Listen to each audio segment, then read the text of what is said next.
yan, tay. Dadagdagan ko pa. Another one. Ano Tama na. Tama na. Ayan mga kabarangay, si tatay po, ayan po, tignan nyo po.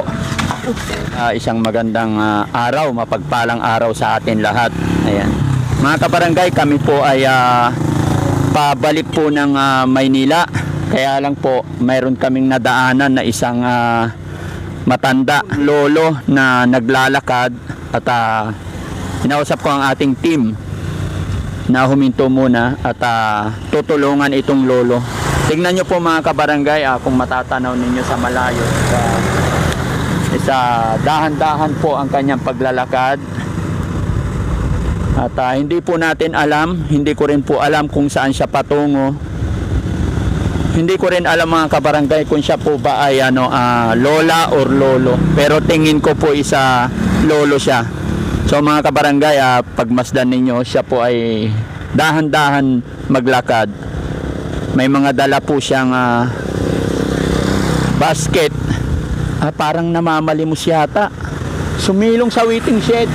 Puntahan natin mga kabarangay kasi pumunta po ng barangay ay waiting shed, umupo. Kaya pupuntahan ni Daddy Frankie. Ayan mga kabarangay.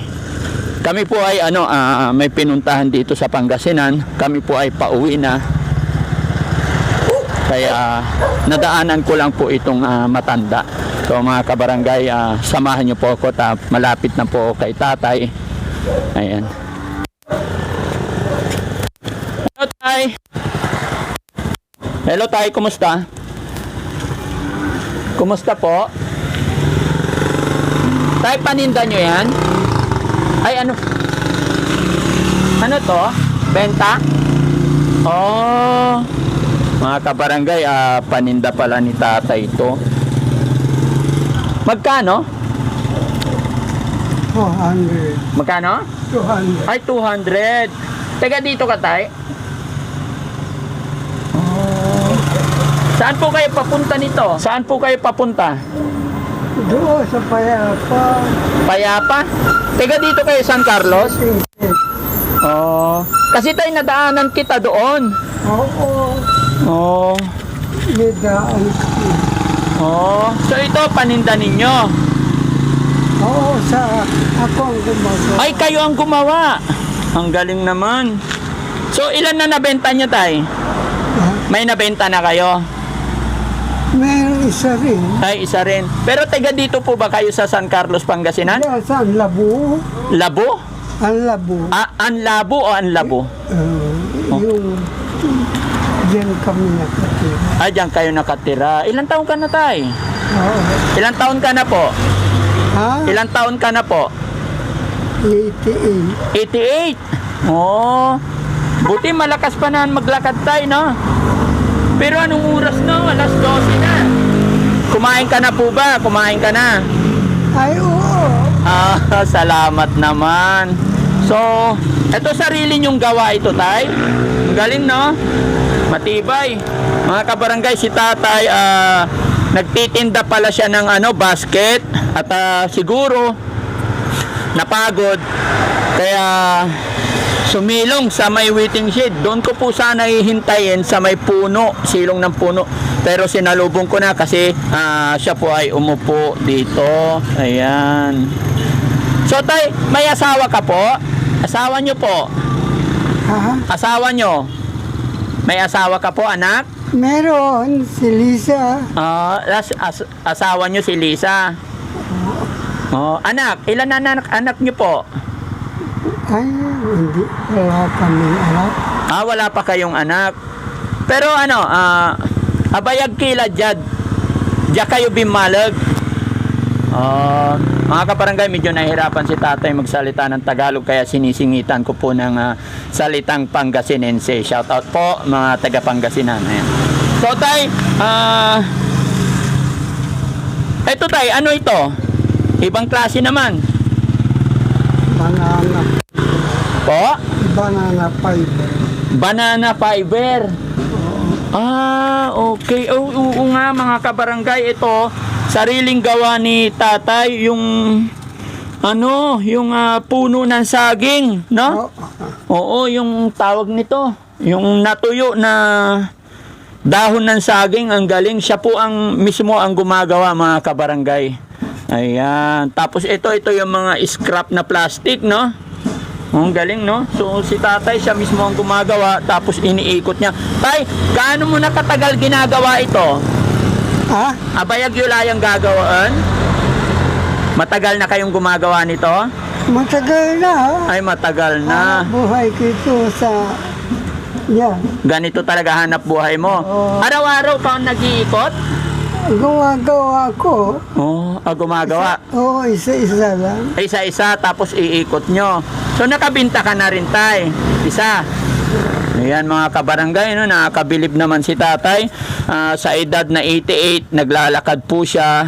At naglalakad at saka nagtitinda. At ang kanyang paninda is yung kanyang sariling gawa. So, tay, kami ay napadaan lang. So, bibigyan lang kita ng tulong. Kasi akala ko, ano ang ginagawa mo? Kasi dahan-dahan ka naglalakad. Ayan. So, tay, hawakan. Wait lang, tay, ha? Bibigyan kita ng kaunting tulong. Tay, si Daddy Frankie po ito. Tiga Pangasinan din. Charity vlogger po kami, tay. Alam nyo po yon yung vlogger, charity? Oo, charity vlogger po ako. Kaya bibigyan kita ng kaunting tulong, biyaya galing sa Panginoon, no? Saan pera mo, tay? May pera ka? Meron. Ay, pwede ba pahingi ako? Alin? Pera. Bakit magkano? 20. Hindi, joke lang. Ako ang magbibigay sa'yo, tay. Para mayroon kang pambiling pagkain. Ha? Oo. So, tayo. Magkano na tinda mo kanina, tay? Magkano na benta mo? Nakabenta ka ng isa kamo eh. Oo, isa. Oo, 200. Ang galing naman. So, tay, bibigyan kita, 1,000. Oo. Nakita mo, tay? Malakas pa naman yung mata mo, tay. Bibilhin nito. Ha? Ay, di na, tay. Bigay ko lang po yan sa'yo. Ay, ibibigay nyo lang. Opo. Ay, sarap. Tulong ko sa'yo yan, tay. Hindi lang yan, tay. Dadagdagan ko pa. Another Tama one. na. Tama na. Tama na. Para sa'yo yan, tay. Para meron kang pambili ng pagkain. Oo. Pag uwi mo sa bahay, tay. Opo. Ayan, tuwan-tuwa. Tuwan-tuwa si tatay. Meron pa, tay. Isa pa. 3,000. Tama na. Tama na. Bakit?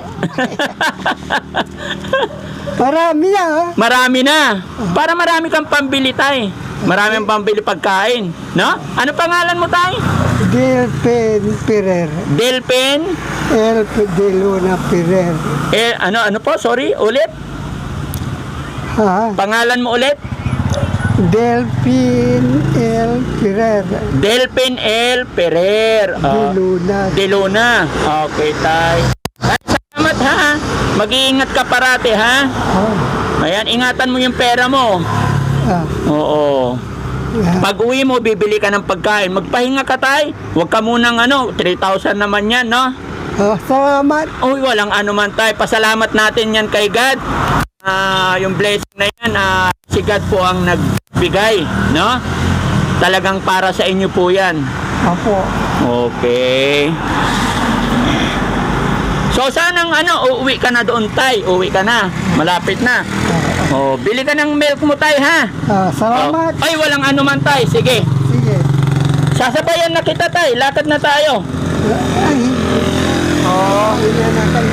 Ay, mauna na. Sige, tay. Ingat ka, ha? Mauna na kayo. Okay lang po. Di ba, saan ang bahay mo dito? Sige, sige. Salamat, tay. Ingat ka. Po. Ayan, mga kabarangay, si tatay po, ayan po, tignan nyo po. Jesus, tayo, okay ka lang?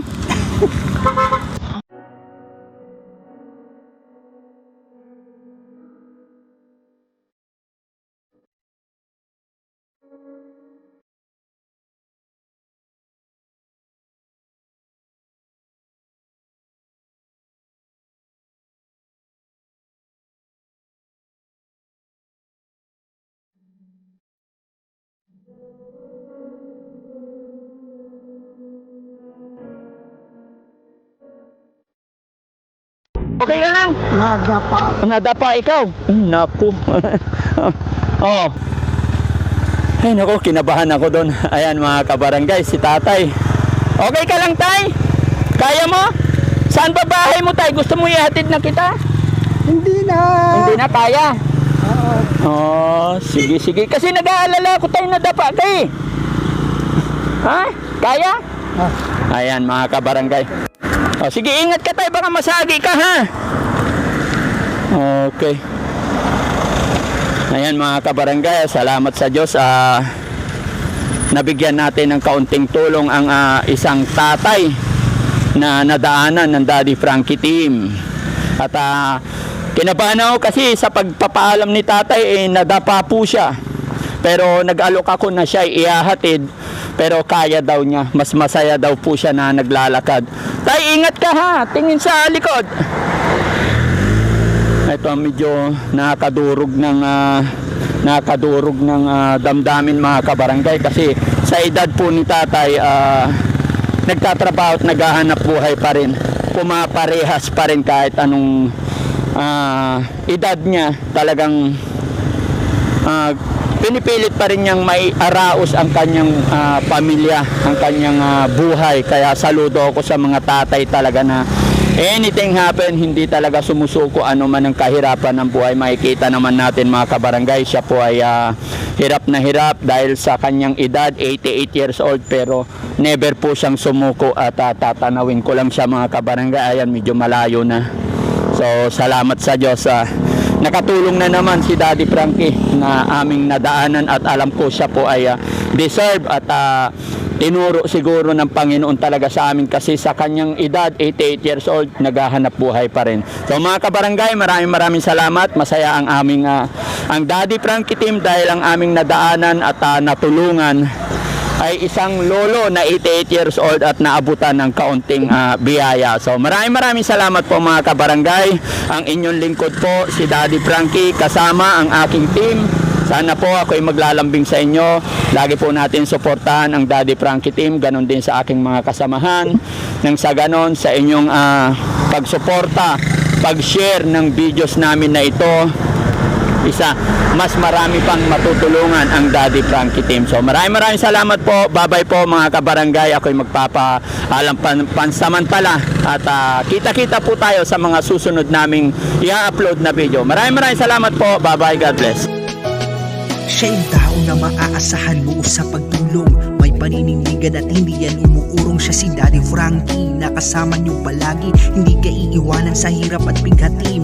Magaling na negosyante, mahusay din sa kusina. Magaling makisama kasama ang kanyang pamilya, Daddy Frankie at asawang si Rochelle. Kasama ang team na lagi nakasuporta sa paghahatid ng tulong at sa kanilang programa sa mga kababayan at mga nahihirapan. Nagbibigay puhunan at labis na kasiyahan. Nagbibigay ayuda, bigas at pangsuporta. Mga bata matanda, binibigyan niya ng biyaya sa abot ng makakaya. Handa kanyang tulungan pag si Daddy Frankie ang palagi niyong kasama.